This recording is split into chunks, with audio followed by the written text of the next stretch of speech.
Over the last 50 years, the academic community has pretty much enforced an idea of something called the efficient market. And what they're actually talking about is the fact that at any given time when a stock is valued in the marketplace, that the market is always correct. The bulk of our research is based on the idea that that's not true, that the value of a business is pretty much independent of the current market price. So we spend hours and hours on researching to place a value on a company or the entire market, which we update consistently. The reason is pretty clear. When we buy, we want to buy low. This is a concept that goes back to the late Benjamin Graham, who started in the 30s, the father of financial analysis. It's what drives most investment decisions when we look at individual stocks. Well, we've carried that over and we've carried it into the market valuation, which Justin does every week as far as researching the S&P 500, 400, 600, and all the different sectors within there. Well, just a small example that we can use is IBM is a great, big, huge company.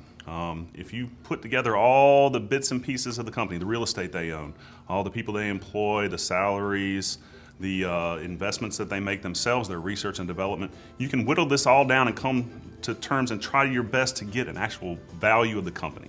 However, the market price of that valuation can change. We're looking at 15% easily on an annual basis. But even during the day, there could be a news article that comes out and says IBM lost a big deal.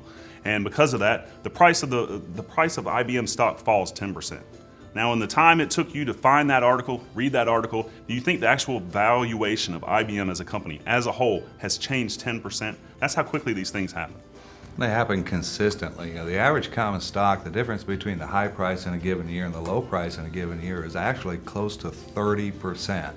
If the market price was always correct, then what you're saying is that the value of a business will fluctuate 30% any given year. Well, that seems ridiculous to us. What we want to do is put a fair value as if there is no actual common stock market at all. If we have that opportunity and we can go to the Mr. Market, the market price, and buy that at far less than what we consider the ongoing value of that business, we stand a good opportunity of making a long-term profit. And that's what our goal is to make profits.